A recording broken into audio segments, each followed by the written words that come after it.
Ini kami sudah bersama dengan Menteri Koordinator Bidang Pangan, Bapak Zulkifli Hasan.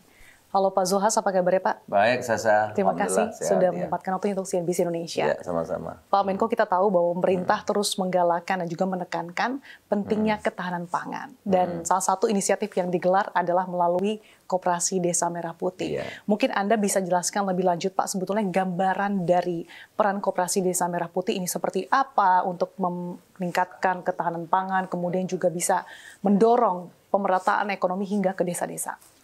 Ya, jadi ini sebetulnya yang dilakukan oleh pemerintah, Pak Presiden Pak Prabowo itu sesuatu yang mendasar. Dan ini selalu kebijakannya tuh skopnya besar ya. Karena pikiran-pikiran Pak Prabowo ini memang mendasar dan setiap kebijakan tuh aspeknya luas dan besar ya.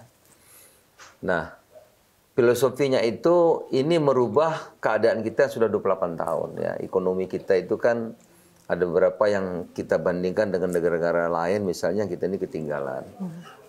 Dulu ya, tahun-tahun 80-an pertumbuhan ekonomi kita kan 7,5% ya. Asasa mungkin belum lahir waktu itu ya. Tahun 84, tahun 90 kita dengan Tiongkok kalau nggak lebih hebat kita itu setara. Dengan Korea Selatan kita kalau nggak lebih hebat Indonesia setara. Kita disebut macan Asia. Kalau Thailand, Vietnam jauh, ya. Malaysia masih di bawah kita, gitu ya. Kita sudah punya bisa bikin pesawat terbang, kita sudah punya PT PAL, kita punya Krakatau Steel. Mereka belum. Ya, kita sudah ada satelit Palapa B2, kita sudah bahwa pendek kata kita awal-awal Orde Baru itu kita sudah jauh meninggalkan teman-teman yang lain. Ya. Sekarang kita juga maju ya, tapi kok mereka jauh lebih maju daripada kita gitu. Nah, itu ada beberapa aspek yang kita pelajari. Ternyata ekonomi kita itu memang ekonomi kita ini kan banyak pengamat-pengamat, saya kan bukan ekonom ya, tapi banyak mengatakan ekonomi kita itu berkembang sebagian karena rente gitu. Nah, ya. Yang besar-besar itu biasanya jago kandang. Mengandalkan konsesi ya, mengandalkan monopoli gitu, kemudian ekonominya rente, jadi sumber-sumber daya terpusat kepada tertentu ya, dan termasuk dana, lahan, sumber daya alam dan seterusnya itu, sehingga kurang partisipasi yang luas gitu. Nah, segala sumber daya itu kurang untuk pemberdayaan kepada masyarakat luas. Lah ini yang diperbaiki ya, yang diperbaiki oleh Bapak Presiden. Pertama apa? Pangan dulu. Nah, pangan ini tidak hanya soal kita ngomong pangan itu menyangkut kedaulatan ya. Kalau kita punya uang, nggak ada beras, orang nggak jual berasnya, kita nggak bisa makan. Atau nanti kalau seperti sekarang, geopolitik terganggu, kita juga bisa terganggu pangan. Jadi pangan ini itu nomor satu, soal hidup mati kita. Tapi juga yang kedua menyangkut nasib separuh lebih masyarakat kita, petani. Nah, di mana petani ini sebetulnya kan mereka ini produksi ya, menghasilkan pangan luas itu menghasilkan beras, menghasilkan jagung, ikan ya, daging, ayam, telur dan seterusnya itu. Nah, kalau ini bisa swasembada, berarti kita akan memberikan kesempatan atau pemberdayaan kepada masyarakat luas yang sekarang banyak sekali ketinggalan. Nah, misalnya pertanian, kemudian nelayan, kemudian peternak. Sekarang pertanian sudah mulai terangkat, nilainya sudah 124, 126, tapi yang nelayan, yang peternak ini masih jauh di bawah gitu ya. Nah, maka pangan ini menjadi nomor satu ya, ini aspeknya luas. Kalau pangan nanti sudah swasembada, sekarang kita syukuri misalnya beras sudah oke ya. Tapi yang lain belum, kan ada protein kan, ini belum ya. Nah, yang berikutnya maka kita harus juga pemberdayaan ekonomi, sumber-sumber ekonomi tadi itu yang terpusat ya, misal perbankan tuh kepada berapa puluh kelompok ya, sumber daya alam lainnya juga beberapa puluh kelompok gitu ya. Kemudian yang besar-besar itu menguasai dari hulu sampai hilir gitu. Lah, ini sekarang mulai didistribusikan secara merata.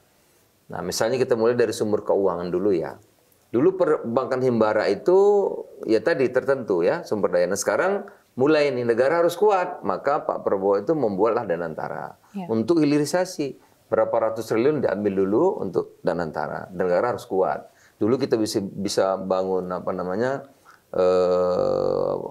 pabrik pupuk, ya, petrokimia. Sekarang kan kurang, hanya kita selama ini infrastruktur selama 28 tahun ini kita biasanya infrastruktur saja gitu ya. Nah, lahirlah Danantara. Danantara agar negara kuat, nanti akhirnya ujungnya itu hilirisasi ya. Nah, kemudian rakyat harus diberdayakan, ya. Rakyat kita juga harus produktif, harus kreatif, harus didukung, ya. Didukung oleh sumber-sumber daya, modal, lahan, kesempatan, keberpihakannya harus ada. Nah, oleh karena itu lahirlah Koperasi Desa Merah Putih atau Koperasi Kelurahan Merah Putih, ya. Kalau dahulu misalnya koperasi itu kan dari APBN, kita pilih cara yang mudah kadang-kadang. APBN ada uang, kasih koperasi, nanti simpan pinjam, minjam, habis itu nyimpannya enggak gitu, terus habis setahun tutup gitu ya. Nah ini tidak, ini harus ada aspek pemberdayaan. Pemberdayaan itu memang tidak mudah kan, harus merubah mindset ini.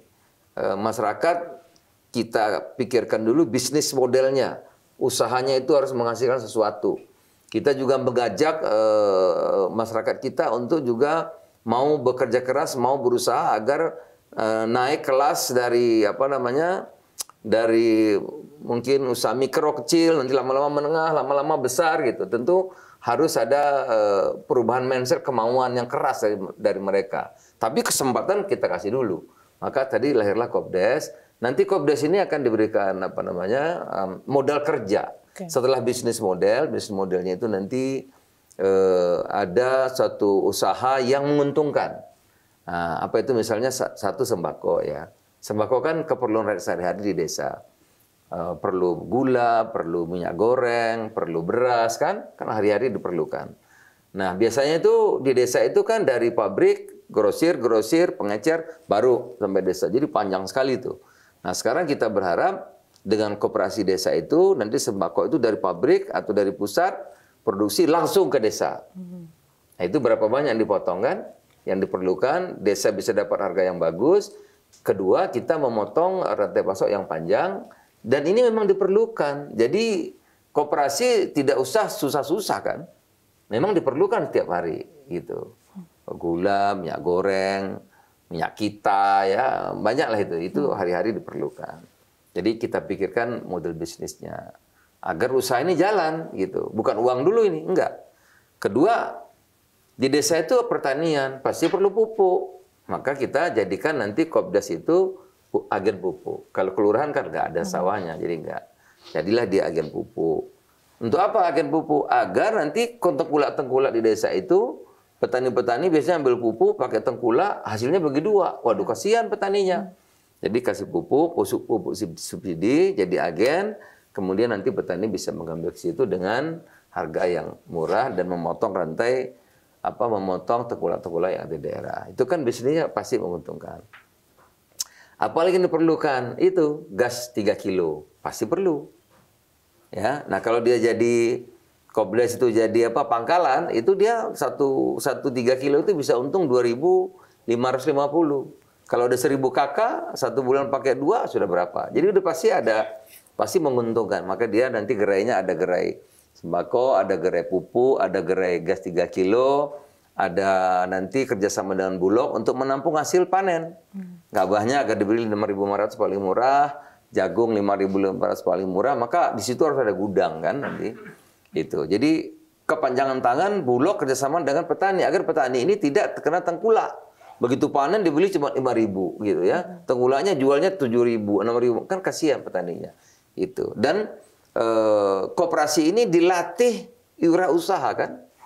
Dilatih wirausaha gitu. Dilatih diberikan knowledge pun kita juga tidak mau latihan di hotel keluar, enggak. Jadi kita kasih modul, dia harus belajar karena dia harus maju kan. Nah, dia harus punya semangat untuk maju. Maka nanti kasih modul dia belajar. Kalau nggak ngerti gimana? Kita nggak biasakan yang cara yang mudah. Nah, kalau nggak ngerti oke, kita bikin daring. Jadi seminimal mungkin memang hemat kalau ada sumber dana itu dana untuk modal usaha. Untuk modal usaha ya.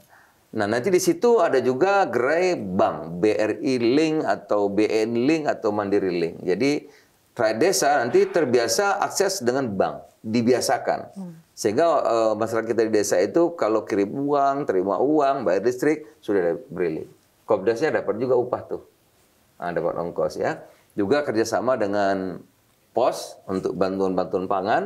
Nanti ada bantuan pangan, ada bantuan sosial, ada bantuan alat-alat apa namanya pertanian. Ya. Itu semua melalui koperasi. Nah, koperasi nanti yang membagikan ke desa-desa itu juga dapat biaya. Jadi model bisnis yang minimal, yang 7 gerai tadi itu akan memberikan pendapatan kepada koperasi.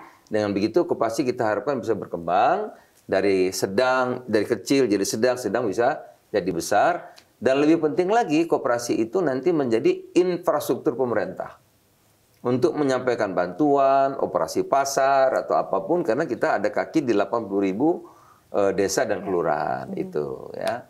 Dan Kopdes sama koperasi kelurahan itu akan melahirkan nanti entrepreneur, usaha-pengusaha atau apa ya namanya dari desa ya. Misalnya dulu saya bisa berdagang udah merantau ke Jakarta karena dulu ibu saya buka warung. Saya terlatih untuk berdagang. Jadi ilmu itu kan berkembang setelah kita besar. Nah, ini kita harapkan nanti dari desa itu bisnis usaha berkembang ya dari desa.